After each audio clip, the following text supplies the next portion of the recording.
E hoje eu vou ter o prazer de receber a Wilane. Gente, a Wilane Soares é neuroarquiteta e ela veio hoje para conversar com a gente entender um pouco mais sobre como a neuroarquitetura realmente tem conquistado o mercado e tem feito as pessoas entenderem, talvez, de coisas que você já tivesse noção, mas não tivesse o entendimento. Soubesse, mas não sabia como falar, nem como te ajudar, né, a criar ambientes interessantes e melhores para sua casa, principalmente para os seus filhos. E hoje nós vamos entrar nesse desenvolvimento infantil, mas eu tenho certeza que eu vou te trazer mais vezes para a gente falar sobre um aspecto geral. É um prazer conversar sobre isso. Ei, Jonas, eu queria que você focasse a nossa convidada, assim, por inteira, porque ela é muito estilosa, nossa maravilhosa arquiteta, né, nossa neuroarquiteta, que tem, assim, um trabalho maravilhoso. A gente ficou encantada e eu quero conhecer mais um pouquinho. Ela tem o estilo dela, muito pessoal, a personalidade dela, assim, totalmente bem identificada, bem realizada. E ela é apaixonada por imagem de onça. Sim, tô realmente muito nessa fase, focada nas onças. Muito legal, achei super interessante, é algo assim que te identifica. A gente olha pra você, a gente já sabe, já cria um link, né? E eu acho isso muito legal. Mas assim, como influenciar um ambiente, melhorar um ambiente para as nossas crianças? Eu queria que você já começasse falando com a gente, na verdade, sobre esse conceito. A gente fala do conceito e a gente entra nessa ajuda para as nossas crianças. Certo. Então, a neuroarquitetura, ela na verdade é uma área que é muito recente dentro das vertentes da arquitetura. É algo que vem sendo estudado e até de uma forma meio que complexa, porque é o que é que ela envolve. Ela envolve a neurociência com a arquitetura. O que é isso? Como a gente pode ativar o cérebro com algumas soluções de comportamento, de estética, de funcionalidades dentro do ambiente para te gerar uma emoção que traga o seu bem-estar. O foco da neuroarquitetura é trazer o bem-estar para o usuário, seja adulto, seja criança. Então, o que é que a gente pode fazer? É explorar realmente os 5 sentidos. Só que vai além disso. É estimular, assim, o olfato, a audição, o tato, usar texturas, usar cores, usar elementos que tragam a natureza. E fazer tudo isso personalizado. É realmente conversar com o usuário. E aí, a partir disso, cria o projeto. Pronto, você entrou num ponto que eu acho que vale muito a gente conversar. Porque, assim como você disse que é algo novo, e eu acho isso muito bom, a gente fica imaginando assim. Há um tempo atrás, as pessoas só se preocupavam com as cores. Sim. Exclusivamente com as cores. Por exemplo, o quarto do meu filho, eu vou colocar azul, porque ele é um jovem, é uma criança que tem problema para dormir. Então, eu vou colocar o azul para poder dar soninho e tal. Não vou colocar uma cor mais berrante, uma cor mais chamativa, porque senão ele vai ficar elétrico demais. Mas nós vivemos no mundo e muito tem mudado. E principalmente as pessoas. Hoje você lida com crianças de todo tipo. E nós temos vivenciado situações onde, por exemplo, nós temos crianças autistas. E as crianças autistas, elas têm vários níveis. E a gente sabe que tem criança que, numa determinada situação de decoração, da arquitetura, no quarto dela, nos ambientes que ela vai estar, vai incomodar ou vai deixar ela muito para baixo. Isso é algo novo também para o mundo da arquitetura, ou eu estou enganada? Não, você está corretíssimo. É algo muito novo. Tanto que, assim, eu também tenho me especializado nessa área infantil, até por isso, porque quando a gente vai fazer o projeto, existem regras básicas e tudo mais. Só que, quando a gente vai conversando com criança, às vezes até isso mesmo, chega o pai me dizendo o tema que ele quer colocar, que ele quer fazer para a criança. Aí ele faz lá um projeto inteiro, lindo, maravilhoso, e a criança não fica dentro do espaço. Por quê? Porque ela não se identificou, porque não era a necessidade dela. Então é sempre importante eu conversar com ela, seja ela autista, seja qual for a necessidade especial realmente. O que incomoda, o que não incomoda, isso, né? Porque às vezes, por exemplo, a criança ela é mais tímida. Às vezes a criança ela tem aversão a alguns estímulos. Tem coisas que eu posso colocar num quarto infantil, por exemplo. Colocar uma parede de escalada para ativar mais ela, ou eu posso colocar um local de acolhimento, se ela gosta de ler, a gente pode fazer algo como se fosse tipo cantinho de leitura, um casulo, algo que realmente ela vai usar aquele espaço. Então, eu até comento que é importante, sim, a gente conhecer a criança. Às vezes fala assim, mas a criança não vai saber de nada. Pelo contrário. Eu tenho recebido hoje em dia os mini clientes, que eu chamo, que é muito engraçado. Eles chegam já lá no escritório, eles já pegam papel, eles já desenham, eles já falam, eu quero assim, eu gosto disso, quero essa cor. Tem uns que me falam assim, por exemplo, combinações de... É o quarto inteiro roxo. Aí lá vai eu dizer, não, pois tá, pois vamos combinar isso aqui de alguma forma, porque é como você falou, as cores influenciam. Pronto, e aí a gente vai falar sobre um todo. Por exemplo, aconteceu algo e que eu, através da própria psicologia, eu consegui entender. Tem situações que a criança ainda nem tá falando, mas ela já tá sentindo, dentro do quartinho dela. Às vezes você faz algo que você acha interessante, mas aquela criança, aquele ser, é um ser individual. E ele já começa a sentir coisas que você não tem ideia, que vai ser muito dele, que vai ser muito dela. E eu me lembro bem, e isso foi aos poucos, que a escuridão é algo que incomoda o meu filho mais novo. Sim. A escuridão, desde pequenininho. Sim. E eu nunca tive noção disso, porque sempre eu gostei de dormir no escuro. Eu nunca fui aquele tipo de pessoa de gostar de alguma luz acesa.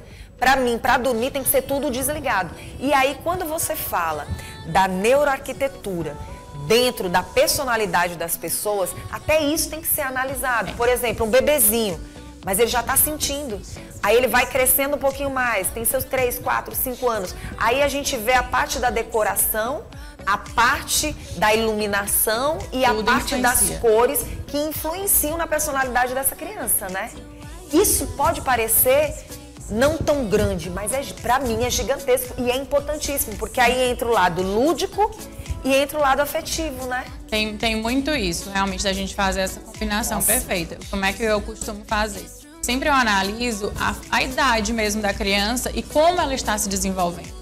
Porque às vezes não adianta chegar pra mim e dizer, não, meu filho já tem 6 anos, mas ele pode ter algo que ele ainda não, que ele ainda não acompanhou. Então, assim, como fazer um quarto para uma faixa de criança assim menorzinha? Vai precisar de estímulos, de toque sensorial, de coisas que ele atraiam o olhar, de estímulos de brinquedos, por exemplo. Às vezes as pessoas acham que o ideal é encher o quarto de brinquedo, mas dependendo da criança, às vezes a gente pode colocar menos, porque vai estimular ele até a falar. Às vezes as crianças, elas não falam também, elas têm algumas limitações, porque elas têm acesso demais às coisas. Então, e tudo isso influencia. Nossa, Wilane, como a gente pode ver hoje, enxergar hoje uma decoração, um quarto de um bebê, um quarto de uma criança maiorzinha? Como a gente deve analisar todas essas situações? Porque a gente sabe que são fases, né? Tem faixas etárias. Mas, por exemplo, tem mãe que prepara um quarto para o filho e vai até os 12 anos com aquele mesmo quarto. Aí quando chega nos 12 anos de idade é que ela vai mudar o quarto daquela criança para o que ela quer. Eu queria que você pudesse falar sobre esse assunto. Isso realmente, assim, às vezes tem mães que chegam pra mim até dizendo isso. Não, eu já vou fazer o quarto de bebê, mas eu quero que ele dure muito. Aí eu sempre até falo, olha, seu filho vai crescer, ele vai ter a personalidade dele. Ele vai olhar pra isso aqui, ele não vai aguentar mais olhar. E tem coisas que não vão ser mais funcionais, não vai mais estimular ele. Então, assim, realmente é importante, a gente sabe que fazer projeto tem o seu custo, mas dá pra ter soluções simples que vai evoluindo com o crescimento da pessoa, né? Dá pra gente ir personalizando. Então, dá pra fazer, sim, um mobiliário que ele seja adaptável, que ele possa ser transformado de uma forma prática. Às vezes, a gente já faz até um quarto de bebê, mas já pensando, beleza, a criança vai crescer, a gente tira o berço, muda pela cama, isso aqui já adapta, a gente pode mudar a cor, pode mudar a textura, adicionar isso e aquilo. Porque realmente vai influenciar, não tem como, a gente é nômade, a gente muda o tempo inteiro. Então, como que o ambiente vai ficar ali para ter... a personalidade vai se definindo, né? Até chegar a um gosto. Por exemplo, a nossa neuroarquiteta, ela tá aqui com a gente mostrando que ela tá no momento da personalidade dela que ela tá apaixonada por moça. Sim. Mas pode acontecer amanhã ou depois ela mudar, né? Isso é muito de você, né? Isso é muito de você. Assim como tem gente, por exemplo, eu sou apaixonada por cavalos. né? Eu não posso ter um rancho, mas eu posso ter cavalos na minha parede. Sim, né? Dá para trazer essa afetividade de alguma forma. Isso é algo que se prendeu à minha vida. E meu filho pequeno era muito apaixonado por cavalos, muito apaixonado. Misturou o que ele gostava com o que eu já era apaixonada. Só que hoje ele nem... Não, mãe, gosto, mas... Por exemplo, ele gosta da fazenda, ele gosta do sítio, mas ele não é como eu. Passou. E eu não. É uma vida inteira. Eu vou amar cavalos até a terceira idade. Eu tenho certeza disso. Mas, assim... É algo que a gente tem que chamar a atenção para quem está assistindo o nosso programa. Em que momento você preparar um quarto para ele ficar acolhedor e para ele estimular essa criança? O que você tem percebido nos últimos tempos, mesmo sendo tão novo? O que as crianças, os meninos, as meninas, enfim, no geral? Olha, no geral, eles realmente, assim, a maior foco é da gente fazer realmente um ambiente que seja divertido. Eles querem realmente, assim... um local para ler, mas amam quando a gente coloca assim, uma elevada, faz algo mais que dê uma mobilidade a mais, que explore mais o quarto. Gostam muito de descobrir os movimentos. Então, assim, é muito interessante analisar realmente a fase, tentar conciliar tudo isso. Mas dentro da neuroarquitetura, a gente realmente tem que conciliar tudo isso, porque além de estimular os 5 sentidos, a gente também tem que analisar, por exemplo, o que é muito importante é até a presença de luz natural. A gente realmente permitir que o ambiente, a criança, para o desenvolvimento dela, também é importante que tenha a natureza presente, que tenha a luz natural. Então, às vezes, é uma solução simples, que já ajuda muito. Muito bom. Você tem percebido que dentro do ambiente infantil, a cor chama mais atenção do que a própria decoração? Essa iluminação, o que as crianças têm cobrado mais, assim, e que você tem percebido? Porque eu vejo que você vê um todo. Muitas vezes a mãe e o pai é que querem dar perfil à personalidade do filho. Isso eu considero meio que complicado, às vezes.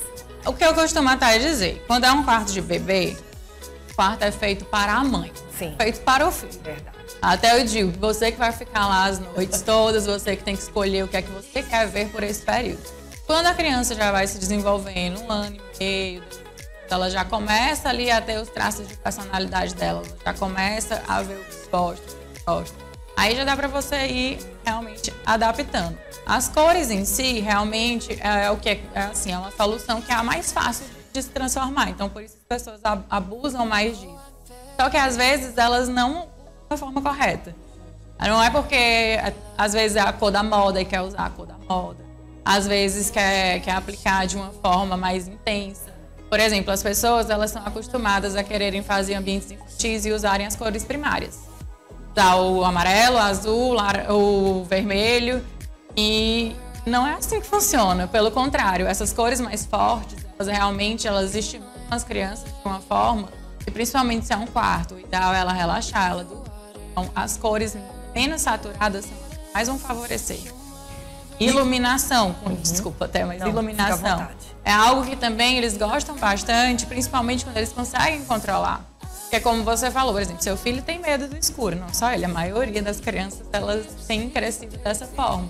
Então, quando a gente usa a iluminação de uma forma sutil, que dê mobilidade, por exemplo, de dimerizar, de controlar, de colocar uma iluminação ali, um abajur, uma luminária de mesa, já consegue, né, ajudar bastante a criança.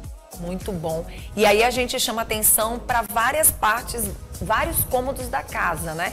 Porque a criança não está só dentro do quarto, né? Sim, nesse momento, a família prevalece. E lembrar que não é só pai e mãe, né? Sim. Tem que realmente analisar como um todo, porque até o que às vezes eu brinco assim, cada cômodo vai ter uma personalidade. É impressionante, assim, pelo menos nos meus projetos, eu costumo dizer isso, que eu não gosto de fazer nada que seja, pois só repete aqui. Porque não adianta. Cada pessoa vai ter uma personalidade, vai ter uma personalidade. E a gente tem que fazer a casa para você se sentir bem, né? O seu refúgio, é o seu lugar que realmente vai querer ficar. Willane, você acha que hoje a neuroarquitetura, de uma certa forma, vai ajudar bastante no que a gente fala tanto, que é a a saúde mental? Com certeza. Principalmente das nossas crianças? O maior objetivo da neuroarquitetura é fazer o bem-estar, é trabalhar a saúde mental. E assim, é algo que é mais complexo. Falo aqui do que a gente tem de recurso, por exemplo, em Terezinha, né, de analisar os estímulos sensoriais e tudo mais. Só que para você ter noção, já existem equipamentos que fazem realmente a leitura do seu comportamento do cliente. É um estímulo que você é como se fosse um óculos de realidade virtual. Existem equipamentos que medem a sua emoção no espaço. Então isso vai ajudar não só uma residência ou uma criança, tá? Principalmente ambientes corporativos, residenciais, comerciais. Se a gente tiver essas ferramentas aqui realmente para poder usar, todo mundo ficaria impressionado. Por exemplo, eu fiz testes agora de um ambiente que eu realmente, intencionalmente, usei estratégias. E é impressionante como eu, assim, por exemplo, tem uma caixa de areia dentro do espaço. A intenção das crianças é sair correndo para elas, porque é instintivo. E aí, para proibir isso, eu coloquei uma mesa no meio. Então, eu já criei um... Tipo, tem várias soluções que, às vezes, as pessoas não têm ideia que eu fiz intencionalmente. Dentro de um ambiente com formato mais irregular, eu criei uma janela redonda, destoando de tudo. Por quê? Porque era para ser um ponto focal mesmo, intencional. As pessoas entram no ambiente, elas olham para aquilo e elas chamam a atenção. Então, são várias estratégias que a gente pode usar para poder realmente criar esse bem-estar. De uma certa forma, isso tem ajudado bastante. Inclusive, nessas imagens que vocês estão vendo aí na telinha, eu queria muito que você falasse delas. Por exemplo, a gente vê um berço ali e a gente vê, eu não sei se é uma cortina ou é uma parede mesmo, que tem o azul, mas tem detalhes em branco. Então, assim, às vezes não... Olha, ali tem a parede que você falou, né? Com o redondo, né? Tem a parte do bebê, os móveis, as janelas, os próprios móveis, tudo isso realmente tem que ser bem trabalhado e bem conversado, né? Sempre, sempre. Principalmente no mundo infantil, a gente tem que ter mais cuidado ainda com a questão dos móveis, com questão de cantos. A gente não pode fazer um mobiliário com arestas vivas, ou seja, tem que sempre deixar mais arredondado, dar uma fluidez maior para o espaço. Realmente ali, por exemplo, tem um azul escuro, mas a gente criou um desenho, uma arte que era de planetas, que era com o branco, dando essa leveza para o ambiente. E até como eu falei, ali ainda era um quarto de bebê, então é a mãe que realmente escolhe mais naquela fase. Mas assim, passou a criança crescer, você pode transformar, pintar, colocar algo que estimule a criança. É verdade, às vezes você passa um ano inteiro com um quarto de um jeito, né? O ano vai virar. Não tem nada mais interessante do que você tentar entender o que teu filho está querendo, o que tua filha está querendo naquele momento. São ciclos, né? A psicologia dentro da neuroarquitetura é muito importante. Porque realmente, assim, você tem que entender a personalidade e acompanhar de perto. Né? Não só, assim, ter o autoconhecimento de se conhecer e também observar seu filho, de entender o que ele realmente gosta. E é muito engraçado isso, porque às vezes quando eu até pergunto para os meus clientes, o que é que seu filho gosta? Eles ficam... Nem sabe. Vou até prestar atenção, eu olho. Não coloca no contexto, né? Isso, sabe? Então é muito importante.